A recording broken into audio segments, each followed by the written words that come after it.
Muy buenos días. Cerramos esta semana de meditación en el Evangelio de Marcos, capítulo 16, leyendo a partir del versículo 15.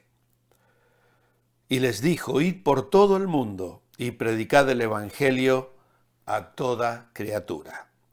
Y el Señor, después de hablarles, fue recibido en el cielo y se sentó a la diestra de Dios.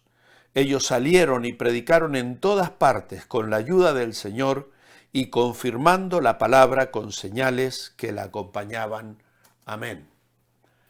Las últimas palabras de Jesús en este Evangelio tienen que ver con el envío de los discípulos a predicar a todo el mundo.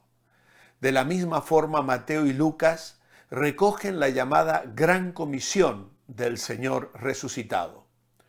La acción misionera es universal, abarcando la creación entera. En esta empresa misionera, las fuerzas carismáticas han de manifestarse en forma extraordinaria. Las curaciones y milagros mencionados aquí se han de cumplir en la etapa de los hechos de los apóstoles. Parece imprudente tomar estos versículos como base para la doctrina o la práctica, ya que además de las dudas que se generan en cuanto a su genuinidad textual, no parecen ser apoyadas por otras partes de la Escritura. Si comparamos con los escritos de Lucas, notaremos que relata dos veces la ascensión, tanto en el Evangelio como en los Hechos. Aquí la ascensión es presentada después que Jesús habló con sus discípulos y no en Galilea, ni en el atardecer del primero o segundo domingo en Jerusalén.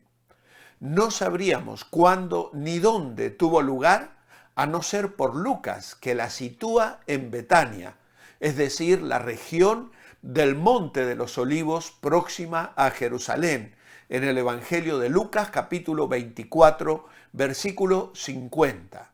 Al final de los 40 días, repetido en Hechos 1:3, y por tanto después de volver de Galilea, Mateo 28:19.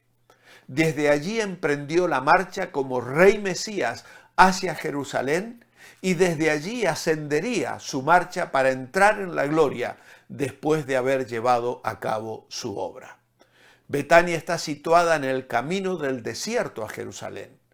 El comienzo del tiempo de salvación se anunciaría con estas palabras de Isaías, capítulo 40. Voz que clama en el desierto, preparad el camino del Señor, y todos han de ver la salvación de Dios. En este camino del desierto a Jerusalén, se despide Jesús de sus discípulos y es elevado al cielo, y de allí envía el Espíritu Santo, y así comienza el tiempo de la iglesia. Sentado a la diestra de Dios, supervisa el envío de los suyos al mundo. Ellos se saben enviados, no en sus propias fuerzas, sino con la suprema autoridad del resucitado, el cual asegura el triunfo final, porque el Señor ha resucitado de entre los muertos. Así anunciamos la vida. Pero ayer os compartí 7 evidencias de la resurrección de Jesús y os dije que dejaría otras 7 para terminar nuestra semana de reflexión. En el punto número 8 podemos decir que el intervalo de 50 días entre la resurrección y la proclamación audaz y pública del Evangelio en Pentecostés en Jerusalén.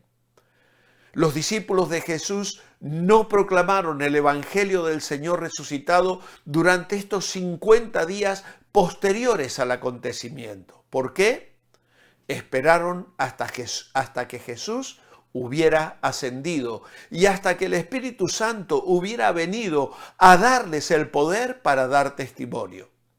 Cristo tuvo que irse antes de que actuaran por su cuenta y el Espíritu tuvo que venir para darles audacia para el testimonio. En noveno lugar, la incapacidad de los líderes judíos y de los romanos para refutar el mensaje de la tumba vacía.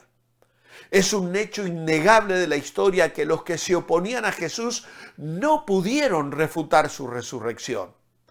Los discípulos no habrían podido predicar la resurrección en Jerusalén si la tumba no estuviera vacía. el movimiento cristiano podría haber sido rápidamente aplastado presentando el cadáver de Jesús.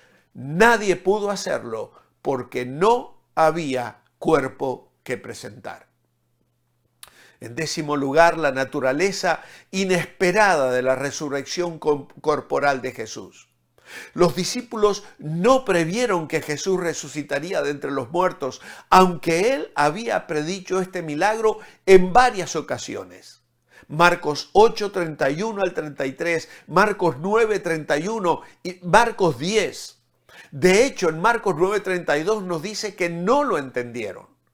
Cuando Jesús fue crucificado, sus esperanzas se desvanecieron. El hecho de que los discípulos estuvieron temerosos y abatidos es especialmente fatal para cualquier tipo de teoría de alucinación o hipnosis. En el lugar número 11, la conversión de dos escépticos, Jacobo y Pablo. Jacobo, el medio hermano de Jesús, no creía en Jesús como Mesías antes de su crucifixión. Lo afirma Juan capítulo 7 y versículo 5. Sin embargo, algo transformó a Jacobo de escéptico a creyente, de escéptico a líder de la iglesia de Jerusalén, de alguien que pensaba que su hermano estaba loco, tal cual dice Marcos 3:21, a alguien que sufrió voluntariamente el martirio por el Evangelio. Saulo de Tarso persiguió violentamente a la iglesia, tal cual lo testifica Hechos 7, Hechos 8 y Hechos 9. Algo lo cambió de perseguidor a misionero de Cristo y a evangelizador. Su propio testimonio afirma que lo que le abrió al evangelio fue ver a Cristo resucitado. En el lugar número 12, el carácter moral de los testigos oculares. El Nuevo Testamento proporciona las mayores enseñanzas que se pueden encontrar en cualquier literatura sobre el amor, la verdad, la honestidad, la esperanza, la fidelidad, la bondad y otras virtudes. Estas enseñanzas salieron de la pluma de hombres como Mateo, Juan, Pablo, Santiago y Pedro, todos los cuales afirmaron ser testigos oculares de Jesús resucitado. Afirmar sus enseñanzas, pero rechazar su testimonio de Jesús como una mentira o un error no tiene sentido. Si aceptamos sus enseñanzas, debemos confiar en su testimonio sobre Jesús.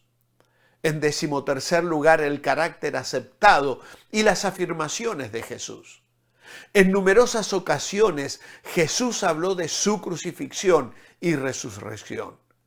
Él afirmó que era Dios y dijo que volvería de entre los muertos. Mirad Mateo 16:21. Afirmar que Jesús fue una gran figura religiosa y un maestro moral extraordinario, mientras se cree que su predicción de la resurrección fue errónea, lo convertiría en un mentiroso o un lunático. La resurrección es esencial para la confesión de que Jesús es el Señor. Todo depende de ella. Y finalmente, en el lugar número 14, documentos fiables de testigos oculares que registran esos acontecimientos. El Nuevo Testamento es el documento mejor autenticado de la antigüedad. Un hecho que ningún crítico textual de cualquier tendencia teológica podría negar. Existen más de 5.600 manuscritos griegos del Nuevo Testamento. Estos son de una fecha anterior y de una naturaleza más fiable que los de cualquier otra obra de la antigüedad. Testigos oculares, seguidores de Cristo, escribieron muchos de ellos y los libros mismos tienen el sello, el anillo de la historia. Ninguna religión tiene en sus escritos sagrados lo que los cristianos tienen en el Nuevo Testamento. Estos 14 argumentos constituyen una evidencia objetiva e históricamente verificable de la resurrección de Jesús.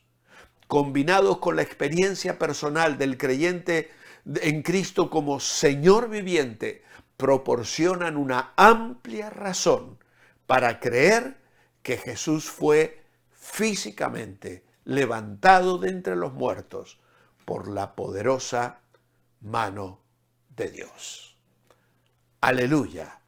Cristo ha resucitado y le esperamos conforme a sus promesas en que vendrá a buscar muy pronto a todos aquellos que creen en Él y que pertenecen a la Iglesia de Jesucristo. Quiera Dios que tú formes también parte de ella.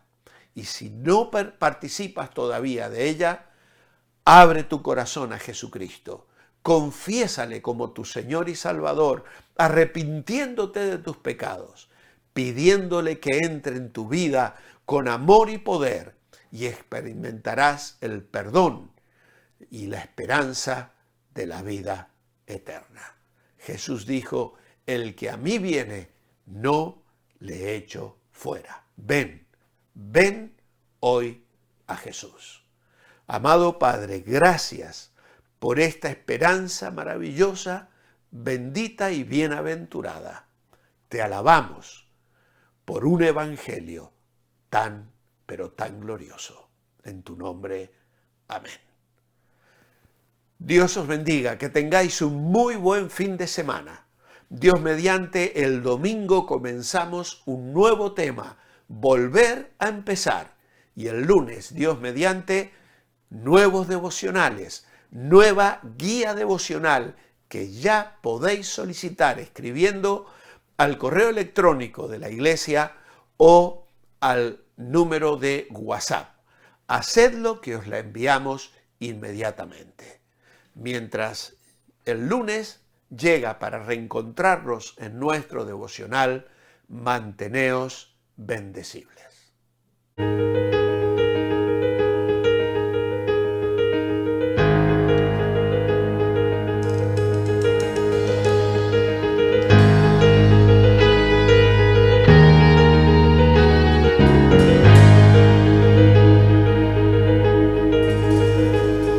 Las puertas y ventanas todas cerraron ya. Apenas me dormía, volví a despertar, en parte por la pena y en parte por temor de que la guardia entrase allí y nos llevase a prisión. Pero antes del amanecer en el muro algo escuché. La puerta se empezó a abrir y una voz yo oí. Corrí a la ventana y a la calle yo miré. Soldados y antorchas, me temía que iba a ver.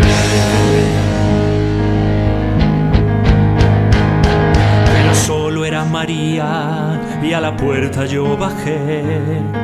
Juan estaba junto a mí cuando ella me contó que se lo llevaron de allí sin que supiéramos por qué. La piedra alguien debió mover y su cuerpo se llevó. Al jardín corrimos los dos y Juan me adelantó. La tumba y la piedra vi como ella nos contó. Pero el lienzo que a Jesús cubrió vacío estaba allí. ¿Y por qué estaba todo así? No sabíamos decir. Algo extraño sucedió que yo no entendí. El milagro Juan creyó, pero yo de allí me fui. Todo aquel especular no me iba a animar, porque yo le vi en aquella cruz y también vi su final. De vuelta a la casa pues culpa y dolor sentí. Todo lo que prometí, vergüenza es para mí.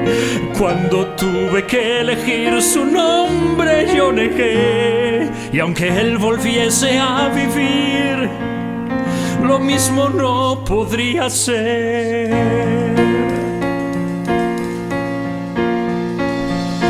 De pronto pronto pude oler un perfume sin igual. La luz todo cubrió y las sombras retiró, y Jesús se puso ante mí con sus brazos de par en par. De rodillas yo caí y solo conseguía llorar. Entonces él me levantó y le pude mirar. De él brotaba un gran amor como la luz del sol. La culpa y la confusión de mi alma él quitó y transformó en dulce paz todo miedo y temor.